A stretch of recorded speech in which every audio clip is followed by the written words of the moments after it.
अस्सलाम वालेकुम फ्रेंड्स, आप देख रहे हैं टैक्स दोस्ती वीडियोस जिसमें हम आपको टैक्स एफबीआर की टैक्स हरासमेंट और टैक्स लॉज सारा कुछ अब बता रहे हैं एक सीक्वेंस से, एक लॉजिक से, ताकि आपको क्लियर हो। आप देख रहे हैं पार्ट 2 विद होल्डिंग टैक्सेस के, और एक कॉम्प्रिहेंसिव कमेंट्री कर रहे हैं टैक्स ईयर 2022 के लिए कि आप अगर in case tax with holding agent हैं तो आपको कौन सी ट्रांजैक्शंस पे विद होल्डिंग करनी है, किस किस्म के पर्सन और उसके बिजनेस टाइप को देखते हुए क्या रेट अप्लाई करना है, और उसका लीगल स्टेटस देखते हुए कैसे आपने करने हैं। तो हम सबसे पहले जो विद होल्डिंग सेक्शन है वो है 148, और वो इम्पोर्ट पे है।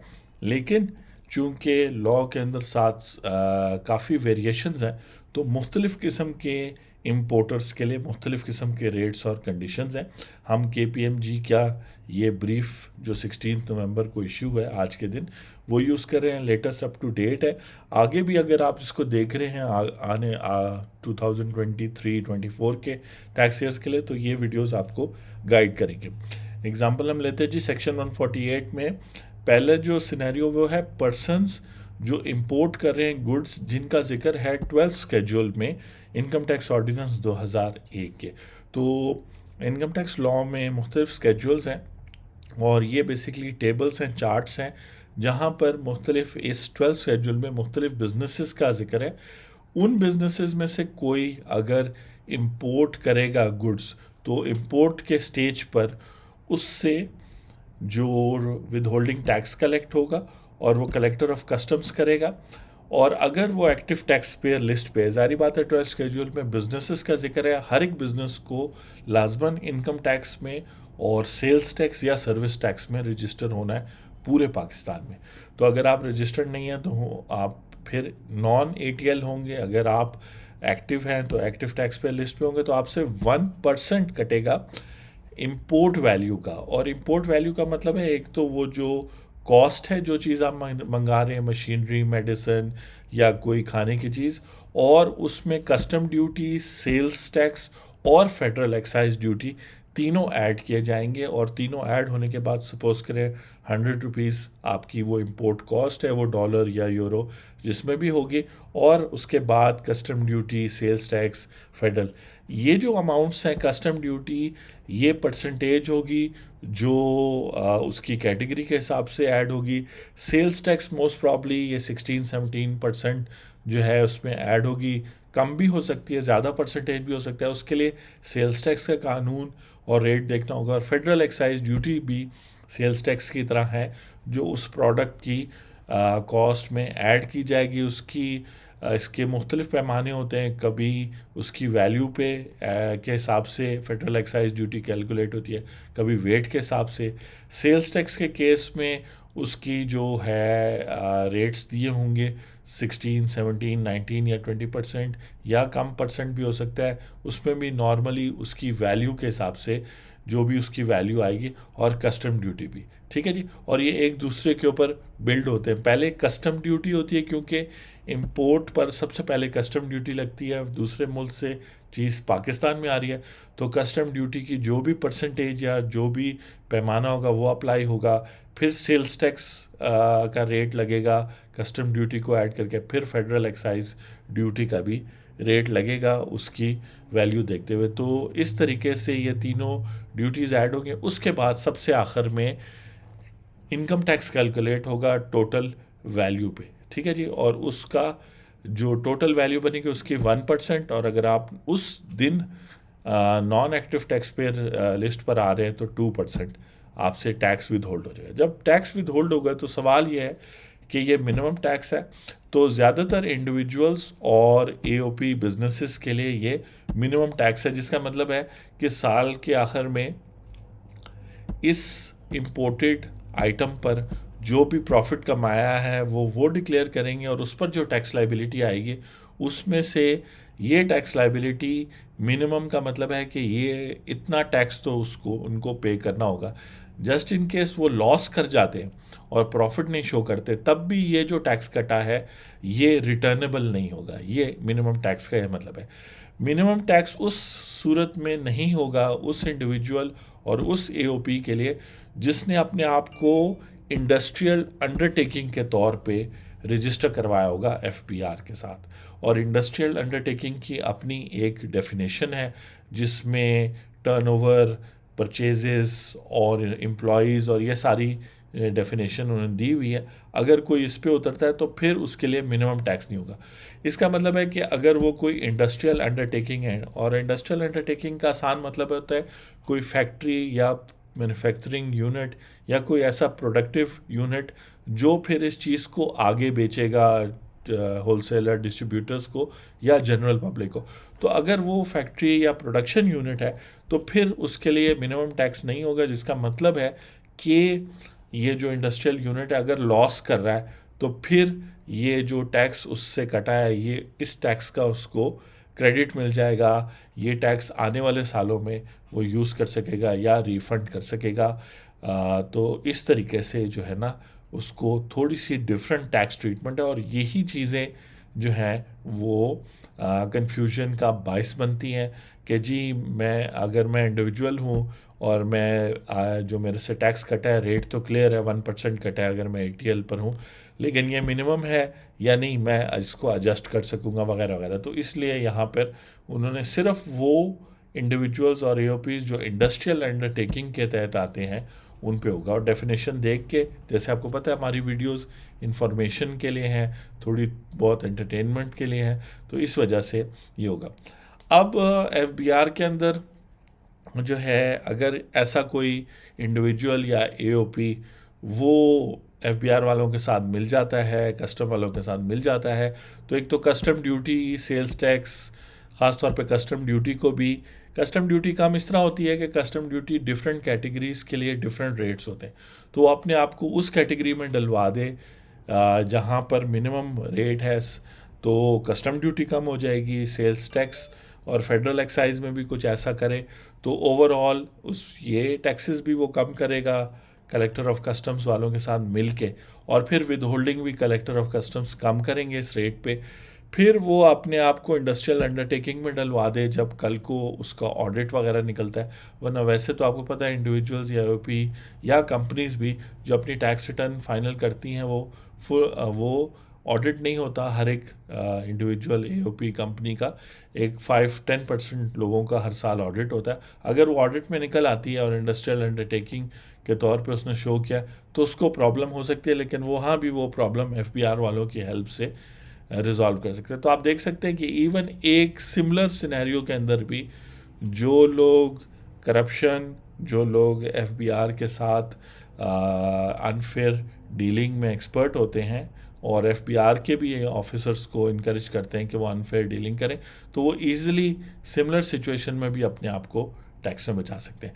और इंडिविजुअल्स और एओपी का पेपर वर्क, बुक कीपिंग वैसे भी ज़रा कम होती है, तो यहाँ पर अपनी जान बचाना आसान है। इसीलिए पाकिस्तान में इंडिविजुअल बिजनेस करना, पार्टनरशिप बिजनेस करना बहुत ज़्यादा है, और कंपनीज अभी पाकिस्तान में 1 लाख रजिस्टर हुई हैं, उनमें से एक्टिवली काम तो बहुत कम कंपनीज कर रही हैं, क्योंकि कंपनीज में जो है इस तरह का फिर फ्रॉड और वो करना ज़रा मुश्किल हो जाता है, क्योंकि एससीसीपी भी देख रही है, फिर इसमें ऑडिटेड अकाउंट्स का सिलसिला होता है।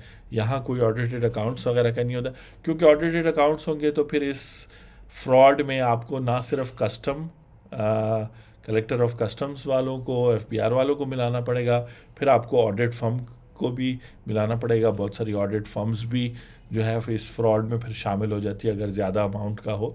तो चूँकि यहाँ तो ऑडिट की ज़रूरत नहीं होती, तो कंपनी के केस में जब फ्रॉड होता है तो फिर ज़्यादा लोग होते हैं, फिर उस फ्रॉड को अंडरटेक करने की कॉस्ट भी ज़्यादा होती है।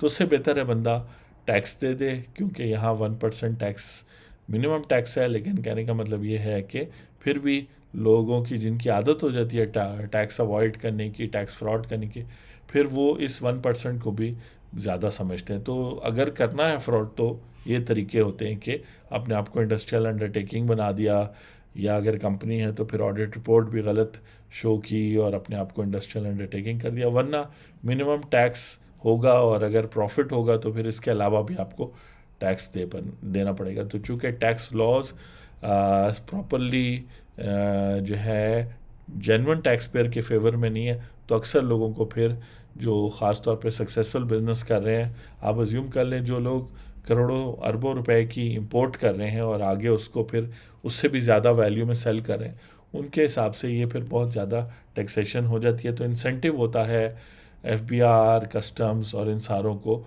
फिर टैक्स चोरी करने का। तो फिर ये एफबीआर के ये भी चुने, और ऐसे लोग जो प्रॉपरली लॉ फॉलो करते हैं, अगर वो ये गलती कर जाएं यहाँ पे मिनिमम की या वो, तो जो है उनको फिर ज़्यादा टैक्स पे करना पड़ जाता है। कहने का मतलब ये है कि ये मिनिमम टैक्स नहीं होना चाहिए था, यानी एक शख्स अगर इंपोर्ट कर रहा है तो फिर ये नॉर्मली एडजस्टेबल टैक्स होना चाहिए था, यानी कि उससे टैक्स तो कट गया, एफबीआर को पता तो चल गया कि उसने कोई टैक्सेबल एक्टिविटी की है, लेकिन साल के आखिर में जितना उसका प्रॉफिट एंड लॉस बना है उसके मुताबिक उसको टैक्स पे करना चाहिए। लेकिन मिनिमम एफबीआर की भी मजबूरी है कि मिनिमम इसलिए कर दिया कि फिर बहुत सारे लोग, इंडिविजुअल्स और पार्टनरशिप बिजनेसेस अपने अकाउंट्स जो हैं वो करेक्टली रिफ्लेक्ट नहीं करते, उसमें कम शो करते हैं अपना प्रॉफिट, जानबूझ के एक्सपेंसेस ज़्यादा शो करते हैं, इनकम कम शो करते हैं। या फिर कंपनी के केस में बहुत सारे ऑडिटर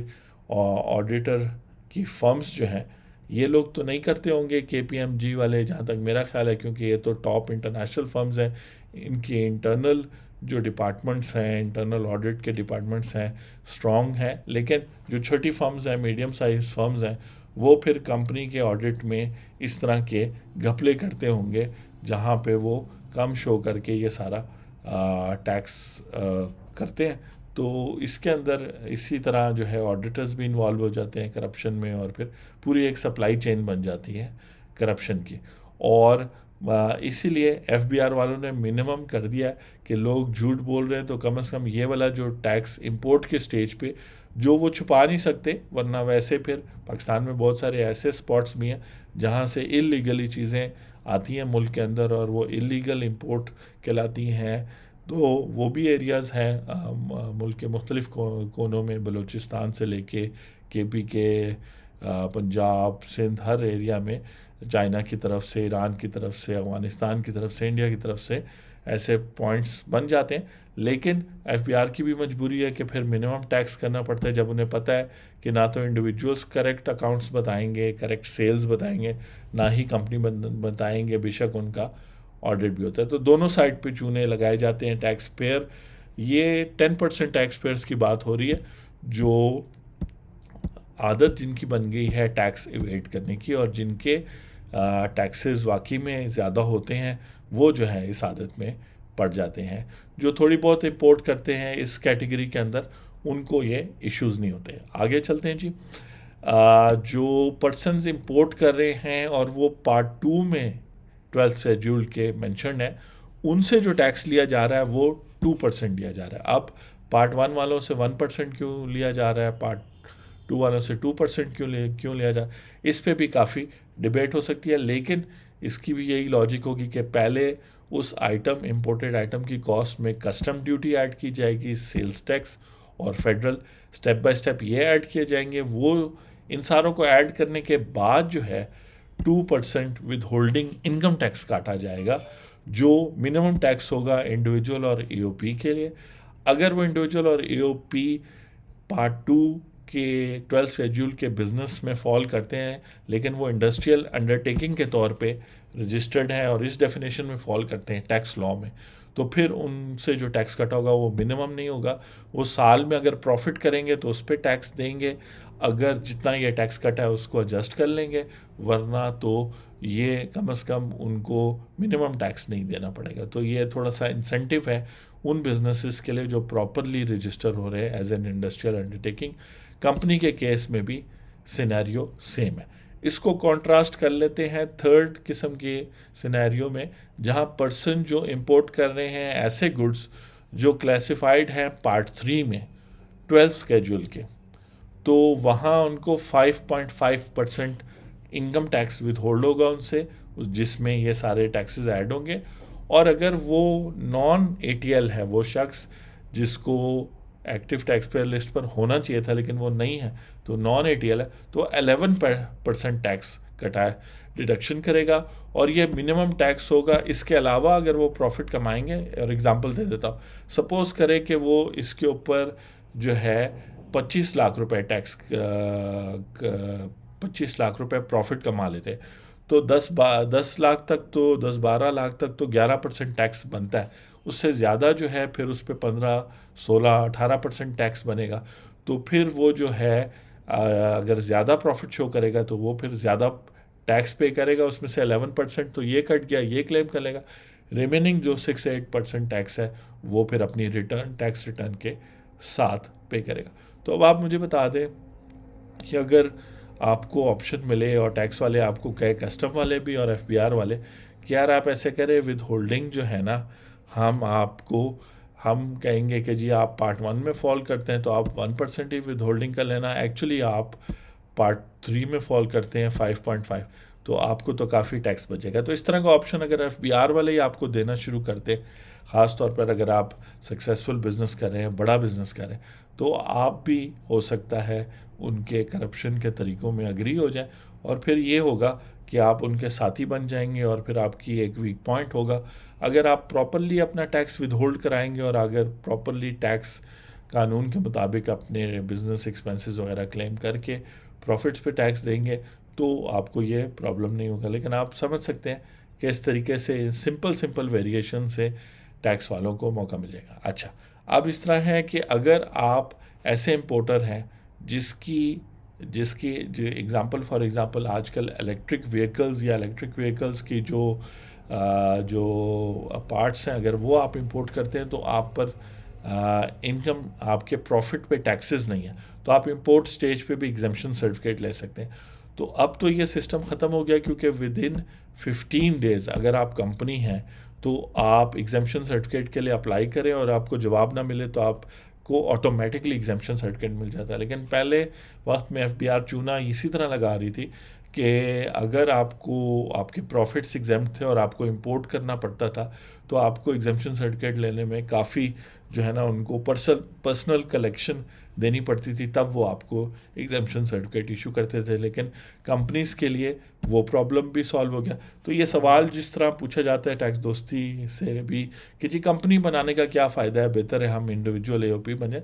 तो कंपनी बनाने के बहुत सारे फ़ायदे हैं, जिसमें ये अगर आप मैन्युफैक्चरिंग कर रहे हैं या इस तरह का इंपोर्ट है तो आपको ऑटोमेटिकली एग्जम्पशन मिल जाएगी अगर वो रिफ्यूज़ ना करे विद इन 15 डेज़। इसी तरह इंडिविजुअल्स और एओपीज़ भी इंपोर्ट के टाइम पर एग्जम्पशन सर्टिफिकेट ले सकती हैं अगर वो इन 3 कैटेगरीज में या आगे भी जो कैटेगरीज आएंगे उसमें फॉल नहीं करते। जो आपसे ये तीनों केस में कलेक्शन कौन करेगा? कलेक्टर ऑफ कस्टम्स, और इसकी रिस्पॉन्सिबिलिटी है कि प्रॉपर टैक्स चालान आपको दे जिस पर आपका नाम, आपका एनटीएन, आपका सीएनआईसी जो भी अप्रोप्रिएट है, इंडिविजुअल है या कंपनी है, तो वो मेंशन हो। आप देख रहे हैं जी brief on withholding taxes, tax year के हवाले से अगर आप इंपोर्ट्स करते हैं टैक्स ईयर 2022 के हवाले से, तो ये एग्जैक्ट आपके लिए हेल्प है। और साथ में अगर आपको प्रॉब्लम्स आ रहे हैं, अगर जो है आप करेक्ट कैटेगरी में फॉल नहीं कर रहे, ज़्यादा टैक्स कट रहा है, तो वो भी करें, और जो ज़्यादा कट गया उसको फिर टैक्स रिटर्न में क्लेम भी करें। इस हवाले से कोई भी कंसल्टिंग या कोई भी हेल्प है तो वीडियो के नीचे हमारा व्हाट्सएप नंबर दिया हुआ है, आप रब्ता कर सकते हैं। और अगर जो है आपका ऑडिट हो रहा है या आपको विदहोल्डिंग टैक्सेस के हवाले से कोई प्रॉब्लम है, तब भी आप देख सकते हैं, बात कर सकते हैं, ताकि आपको पता हो कि आप जेन्युइनली टैक्स पे करना था या एफबीआर आपको चूना लगा रहा है। तो एनीवेज जो है क्या कहते हैं, आप देखें कि एज ए टैक्स पेयर आप कहाँ स्टैंड करते हैं। और यहाँ याद रखिए कि 2 किस्म के टैक्स पेयर्स की बात हो रही है। एक जो विद होल्डिंग एजेंट है उसकी भी, यहाँ तो विद होल्डिंग एजेंट कस्टम्स है, लेकिन दूसरी जो सैलरी वाली है उसके अंदर एम्प्लॉयर है, वो ख़ुद भी टैक्स पेयर होता है, और जिससे टैक्स डिडक्शन हो रही है वो भी टैक्स पेयर होते हैं। तो आप जिस साइड पे भी स्टैंड करते हैं, ये देखें कि कानून में बहुत सारे बेनिफिट्स हैं जो आप ले सकते हैं। जैसे हमने यहाँ थोड़ी देर पहले बताया कि जस्ट बिकॉज आप अगर इंडस्ट्रियल अंडरटेकिंग की डेफिनेशन और उस क्राइटेरिया पे पूरा होंगे, तो फिर आपसे जो टैक्स कटेगा इंपोर्ट स्टेज पे वो मिनिमम नहीं होगा। बाकी जो क्योंकि मकसद ये है कि ये आपको अच्छी तरह समझाना, तो अगली वीडियो में पार्ट 3 में हम बात करेंगे रिमेनिंग इंपोर्ट के जो रह गए हैं विद होल्डिंग्स, उन पर बात करते हैं। और मज़ीद और कोई बात है तो वो भी हिस्टोरिकल या इकोनॉमिक बात या FBR के चूनों के हवाले से तो हम अगली वीडियो में बात करेंगे। अपना ख्याल रखें। Thank you very much.